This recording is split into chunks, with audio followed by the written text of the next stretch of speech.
Today we're talking about the secret key to healing leaky gut and food sensitivities. And it actually lies within the cells, the mitochondria, the health and functionality of the mitochondria within what we call the enterocytes, or the cells of the intestines.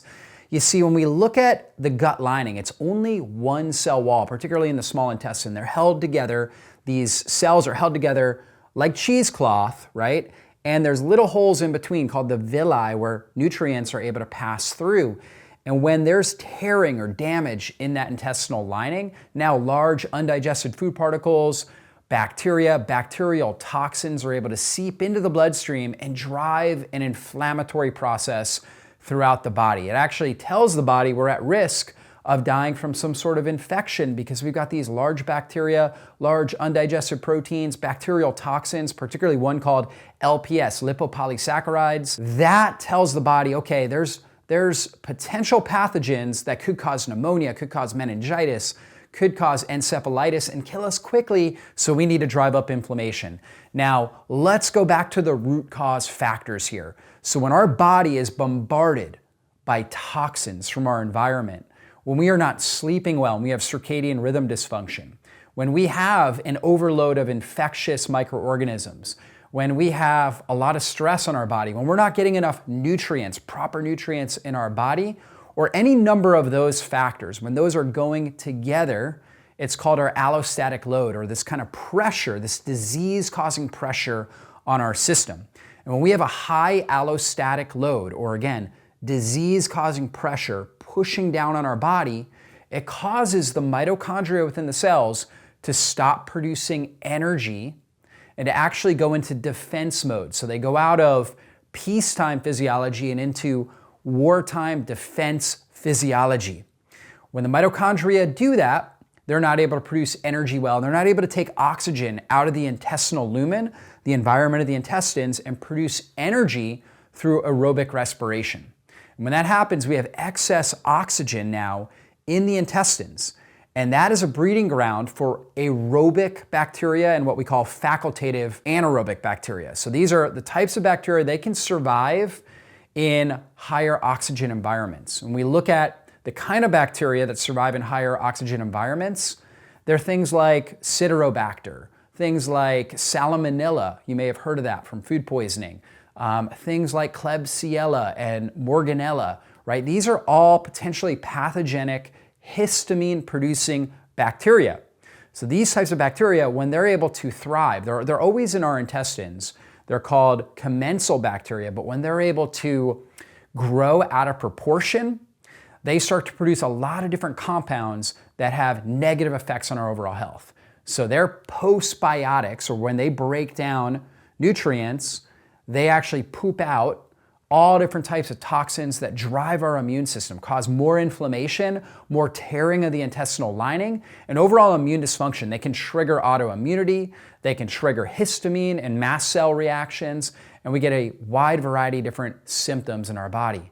See, the other type of bacteria are what we call obligate anaerobic bacteria. These are types of bacteria, they cannot survive in high oxygen environments.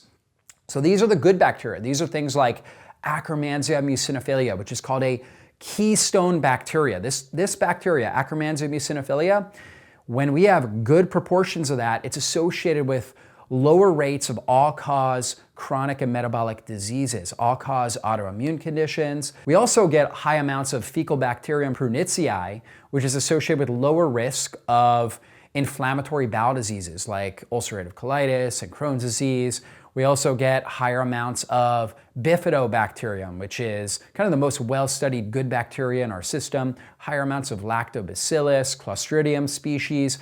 These are the types of bacteria that we want to have in high proportion because many of them are butyrate producing, or they produce postbiotics that actually nourish the mitochondria within the intestinal cells. And so when the intestinal cells are healthy, they're able to suck oxygen out of the intestinal lumen, which now allows the right environment this anaerobic environment for good bacteria to flourish. And those good bacteria, when they break down fibers, and when they break down the different nutrients we're producing, they produce more B vitamins, they produce more vitamin K2, they produce more antimicrobials that keep the other bad bacteria from growing out of proportion. They also produce these short chain fatty acids. The most well-studied is called butyric acid. And butyric acid has this really powerful effect on the mitochondria.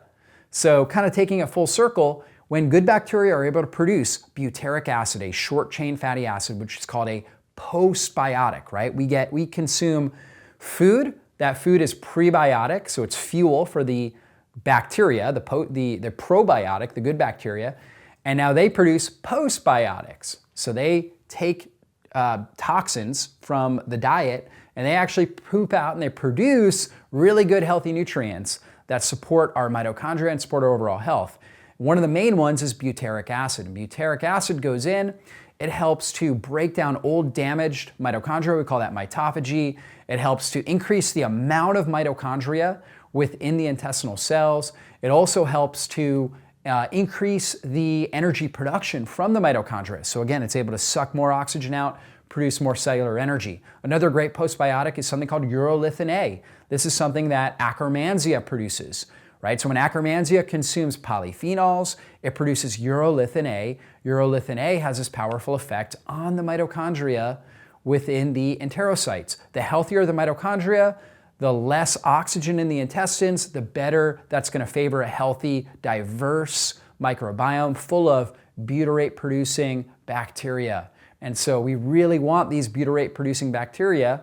That's again going to be things like Akkermansia, Faecalibacterium prusnitzii. It's going to be a Lactobacillus paracasei, Lactobacillus plantarum, Lactobacillus rudii, right? A lot of these really powerful, well-studied bacteria that, again, are keystone bacteria that are associated with a healthy microbiome.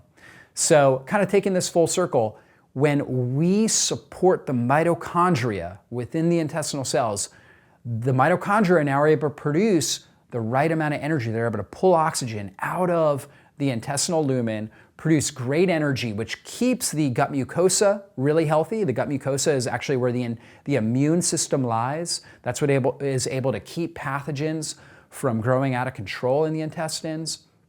It's able to support the favorability of healthy, diverse microbiome, including the types of bacteria, these obligate anaerobic bacteria that produce really powerful short chain fatty acids and other healthy postbiotics that go in and support the mitochondria again and provide a really healthy, positive feedback cycle in the gut. So super important. So how do we really help support this? Well, number one is we want to reduce stress and our exposure to toxins and address any sort of nutrient deficiencies, right? We want to kind of pull our body out of this cell danger response with low stress, good sleep, really good healthy diet. I recommend a real food-based diet. That's always key. We also want to make sure that we're hitting our fiber threshold. So some people do really well on high fiber diets. Other people don't do well on high fiber diets. These are the people that seem to thrive on a carnivore diet. So some people need very little to almost no fiber in their diet, and they actually do better on that. Whereas other people need more moderate to high fiber. And most of us are kind of in between. It's like a bell curve. Most of us are in between, or we need kind of a certain amount of fiber, and that helps our body produce these postbiotic nutrients that support the mitochondria, but we don't want to overdo the amount of fiber that our gut microbiome needs. And so find your fiber threshold, focus on real foods, prioritize healthy proteins because that helps stabilize your blood sugar, getting healthy fats, getting rid of seed oils, your corn, safflower, cottonseed, peanut oil. All those seed oils really damage mitochondria. So they actually damage the membranes of the mitochondria and lower mitochondrial energy production. We want lots of good healthy fats. That's going to be things like grass-fed butter, pasture-raised animal products in general. It's going to be coming from things like avocados, high polyphenol, extra virgin olive oil. Those are all our healthy fats that we want to be consuming that are going to support healthy mitochondrial function. We want colorful fruits and vegetables up to our certain fiber and plant-based threshold. And then we want to make sure we're practicing some level of intermittent fasting. Intermittent fasting actually helps to trim down the primary feeders in our gut. And so these are the types of bacteria that will overgrow, right? And when we actually intermittent fast, it helps the secondary feeders, the ones that are deep in the mucosa, things like Akkermansia, things like Faecalibacterium prusnitzii, these keystone key bacteria, they're able to grow in greater proportion while the primary feeders back down. It's almost like de-weeding our garden. So intermittent fasting gives time to trim down primary feeders, increase secondary feeders, create greater diversity in the gut microbiome. It also takes stress off the gut, which allows the gut lining to heal. It also is a trigger for mitophagy, or the breakdown of old damaged senescent mitochondria, and the production of new healthy stress-resilient mitochondria. So we get better enterocyte mitochondrial function, again, to pull more oxygen out of the intestinal lining, to produce more cellular energy, and to create just a more stress-resilient gut lining. So intermittent fasting is really key here as well. Of course, we want to keep stress under control. We want to make sure we're sleeping really well. That's when we do our primary healing. And so when we sleep, particularly when our circadian rhythm is in good function, when it's dark, we get out of blue light, we go to bed at a pretty early time and get really good rest, our body produces more growth hormone and more melatonin. Growth hormone and melatonin are quintessential anti-aging hormones. Growth hormone stimulates healing in our bones, our muscle tissue, all of our tissues of our body. They have a better healing response when growth hormone's elevated, when we're sleeping well. And melatonin actually is this powerful antioxidant that slips into the double membrane of the mitochondria and protects it from oxidative stress. So we get better mitochondrial function and better overall tissue healing when we're sleeping well. So this is a critical component to pulling our body out of that cell danger response. So those are some of the key principles for helping to heal leaky gut, right? We need the right diet, the right fiber threshold. We need to keep stress under control.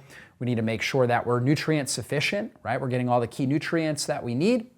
And of course, we need to be practicing some level of intermittent fasting. Maybe we're compressing our eating window to like 8 hours a day, for example, eating from 10 a.m. to 6 p.m., right? Eating our 3 meals during that period of time, having adequate protein levels, adequate healthy fats, okay? And then of course, prioritizing really good sleep and a good sleep schedule where we're going to bed fairly early, making sure we're out of blue light after the sun goes down, and setting our body up for optimal release of growth hormone and melatonin so we get the best possible healing and recovery, the best possible mitochondrial function, so we can really thrive in life. So when it comes to healing leaky gut, a lot of influencers will tell you take all these different nutrients, right? Glutamine, all these different things. And some of those can be really, really helpful, right? Zinc, a lot of these key nutrients, I recommend them oftentimes as well. But the most important thing we can focus on is good mitochondrial function, really allowing the mitochondria in our intestines to function well. And so there are two things that I think can really be supportive as far as additional compounds or additional supplements that we can utilize to really help with this healing process. One is actually a really good form of butyric acid. Why is that so good? Okay, because butyric acid, again, stimulates mitophagy, stimulates mitochondrial energy production in the gut. It is that postbiotic. So if your gut microbiome is not able to produce enough butyric acid, you're not going to heal the intestinal lining. So getting a good form of butyric acid and getting it deep in the intestines. Most forms are a form called sodium butyrate, and it's more water soluble, and it will release in the proximal or top area of our small intestine, so it won't get as deep into the system. This is why I recommend a kind called tributyrin.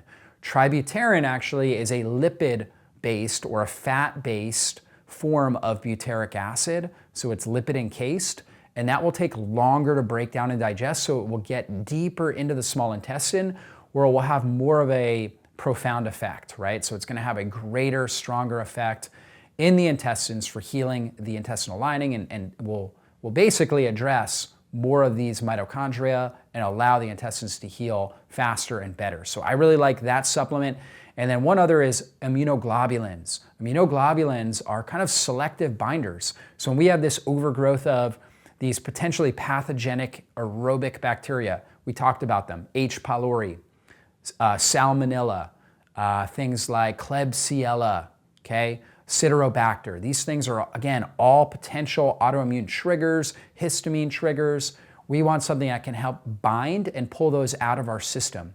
So we want to bind and remove these while we support the mitochondria to pull the oxygen down. Immunoglobulins will do that. They will actually grab, bind, and pull these things out in your feces at a higher degree than any other binder. So I really love the combination of immunoglobulins along with a really good lipid encased form of butyric acid to help support the overall gut microbiome as well as the mitochondrial energy production in the gut to help heal and seal leaky gut. So I know this is a complex video, but guys, if you understand this, you're gonna understand how to heal leaky gut, how to reduce food sensitivities, autoimmunity, chronic inflammation. It's such powerful information. So be sure to share it with anybody that you know and that you care about. Hey, if you enjoyed this video, be sure to check out my channel, browse the various videos that I've done on similar topics, and also make sure you subscribe to my channel and hit the bell button. That way you get notified whenever I put up a new video training. Thanks so much for being a part of our community here, and I really hope you enjoy the videos that we're putting out on a regular basis. Be blessed.